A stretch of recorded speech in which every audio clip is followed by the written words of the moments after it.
السلام علیکم، بسم اللہ الرحمن الرحیم۔ آج میری ویڈیو کا عنوان ہے کہ حضرت لوط علیہ السلام کی بیوی کو پتھر کیوں بنایا گیا۔ دنیا میں ایک ایسی قوم بھی گزری ہے جس قوم نے نہایت بدکاری کا راستہ اختیار کیا۔ وہ ایک ایسے کام میں مبتلا ہوئے کہ جس کی مثال اس سے پہلے تاریخ انسانی میں نہیں ملتی تھی۔ وہ تھا ہم جنس پرستی۔ ان کے مرد مردوں کے ساتھ بدفعلی کرتے، جنہیں موجودہ زمانے میں گے کہا جاتا ہے، جبکہ عورتیں عورتوں کے ساتھ اپنی نفسانی خواہش کو پورا کرتے ہیں، جنہیں موجودہ زمانے میں لیسبین کہا جاتا ہے۔ یہ لوگ یہ کام پوشیدہ یا ڈکے چھپے نہیں کیا کرتے تھے، بلکہ سر عام مجلسوں اور محفلوں میں منہ کالا کرنا اپنی شان سمجھتے تھے۔ اس آبادی کی خوشحالی دیکھ کر لوگ تجارت وغیرہ کی غرض سے یہاں آیا کرتے اور یہ لوگ انہیں دھوکے بازی سے لوٹ لیتے تھے۔ اگر وہ خوبصورت اور کم سن ہوتا تو اسے بدفعلی کا بھی ارتکاب کرتے۔ یہ قوم تھی حضرت لوط علیہ السلام کی قوم، جسے قوم صدوم کے نام سے بھی یاد کیا جاتا ہے۔ اس قوم کے گناہ اتنے بڑے تھے کہ اللہ تعالیٰ نے اس بستی کا نام و نشان تک اس دنیا سے مٹا دیا۔ حضرت لوط علیہ السلام حضرت ابراہیم کے بھتیجے تھے۔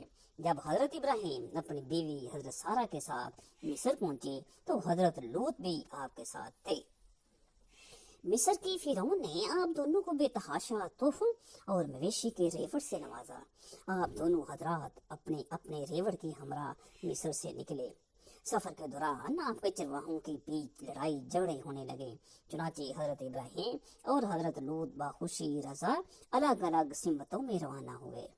حضرت ابراہیم علیہ السلام نے فلسطین کی راہ لی اور حضرت لوط علیہ السلام نے اپنے وقتوں کی خوشحال ترین بستی صدوم روانہ ہوئے۔ قوم لوط کے مسکن شہر صدوم اور امورا بحر مردار کے ساحل پر واقع تھے، اور قریش مکہ اپنے شام کے سفر میں برابر اسی راستے سے آتے جاتے تھے۔ اردن اور بیت المقدس کے درمیان مقام صدوم کے لوگوں کی ہدایت کے لیے حضرت لوط کو مبعوث فرمایا۔ یہ علاقہ 5 بڑے شہروں پر مشتمل تھا اور صدوم ان شہروں کا دارالحکومت اور مرکز سمجھا جاتا تھا۔ یہ زمین سرسبز شاداب تھی اور ہر طرح کی گلے اور پھلوں کی کثرت تھی۔ بیت المقدس اور نہر اردن کے درمیان آج بھی یہ قطع زمین بحر لوط یا بحر میت کے نام سے موسوم ہے۔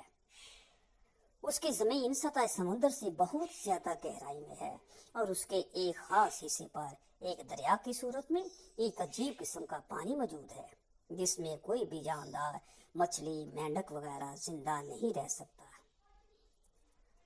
اسی لیے اس کو بحر میت بولتے ہیں۔ یہی مقام صدوم کا بتلایا جاتا ہے۔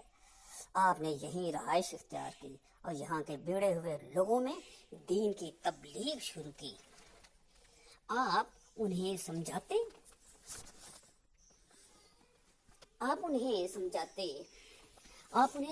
کہ تم جس ذلیل عمل سے مرتکب ہوتے ہو وہ تم سے پہلے دنیا کی کسی قوم نے نہیں کیا۔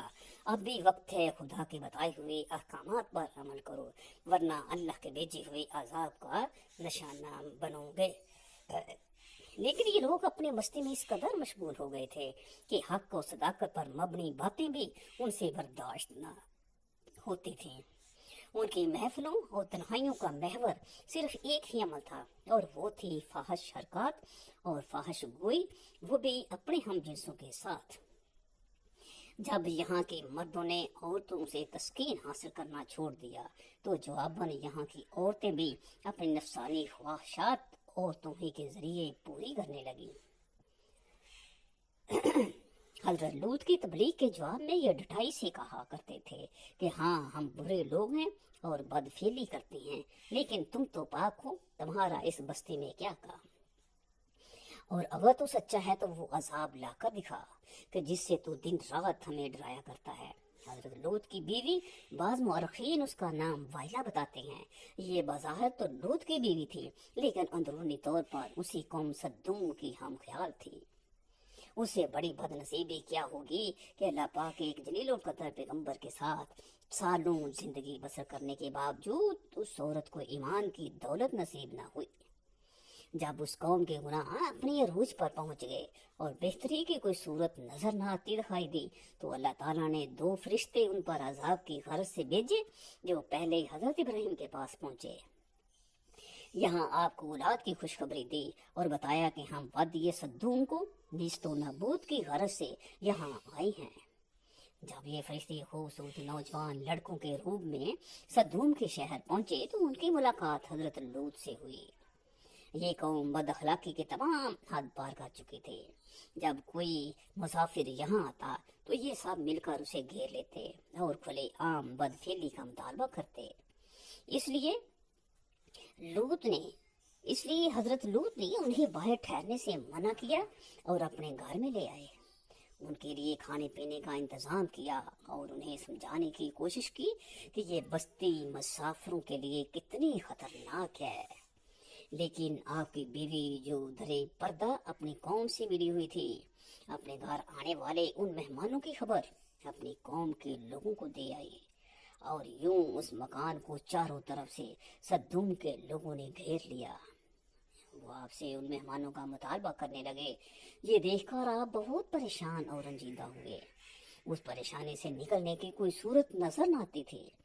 تب ان فرشتوں نے آپ پر اپنی حقیقت واضح کر دی کہ ہم اللہ کے بھیجے ہوئے فرشتے ہیں اور اس قوم کو اللہ کے حکم سے نیست و نابود کرنے کے لیے آئے ہیں۔ آپ اپنے اہل و عیال کے ہمراہ اس بستی سے چلے جائیں، صبح تک یہ بستی فنا ہو جائے گی۔ ان فرشتوں نے وہاں موجود کافروں کو اندھا کر دیا اور حضرت لوط اپنے اہل و عیال کے ساتھ بستی سے روانہ ہوئے۔ پھر ان فرشتوں نے اس بستی کو زمین سے اکھاڑ کر دوبارہ زمین پر پٹک دیا اور ان پر پتھروں کی بارش کی۔ حضرت لوط اس بستی کی حدود سے نکل چکے تھے، مگر آپ کی بیوی جو دراصل کافروں کے ساتھ تھی، وہ مڑ مڑ کر اپنی قوم کا یہ حال دیکھتے اور کہتی، ہائے میری قوم، ہائے میری قوم۔ چنانچہ وہ بھی ان کنکروں کی بارش کا شکار ہوئی، اور اللہ پاک نے اس عورت کو آنے والی نسلوں کے لیے نشان عبرت بنا دیا۔ اس عورت کی لاش آج بھی پتھروں کے اس فوسل کے درمیان موجود ہے، جسے سدوم کے پہاڑوں میں کے نام سے جانا جاتا ہے، اور یہ عورت آج بھی اپنی قوم کے درمیان دنیا کو سرکشی اور بے راہ روی کے انجام سے آگاہ کر رہی ہے۔ اللہ نے اس گناہگار عورت کا تذکرہ قرآن مجید میں کل 9 مرتبہ بیان فرمایا ہے، اور بے شک حضرت لوط بھی رسولوں میں سے تھا، جبکہ ہم نے اس کو اور اسے سب گھر والوں کو نجات دی، مگر ایک بڑھیا کو جو عذاب پانے والوں میں سے رہ گئی، پھر ہم نے دوسروں کو ہلاک کر دیا۔ اور بے شک تم ان کے پاس سے صبح کے وقت گزرتے ہو اور رات میں بھی، بس کیا تم عقل نہیں رکھتے؟ سورہ صافات آیت نمبر 134 تا 138۔ اللہ کافروں کے لیے ایک مثال بیان کرتا ہے، حضرت نوح اور حضرت لوط کی بیوی کی۔ وہ ہمارے 2 نیک بندوں کے نکاح میں تھیں، پھر ان دونوں نے ان کی خیانت کی، سو وہ نبی اللہ کے غضب سے بچانے میں ان کے کچھ بھی کام نہ آئے، اور کہا جائے گا کہ دونوں دوزخ میں داخل ہونے والوں کے ساتھ داخل ہو جاؤ۔ سورۃ تحریم آیت نمبر 10۔ وما علینا الا البلاغ المبین۔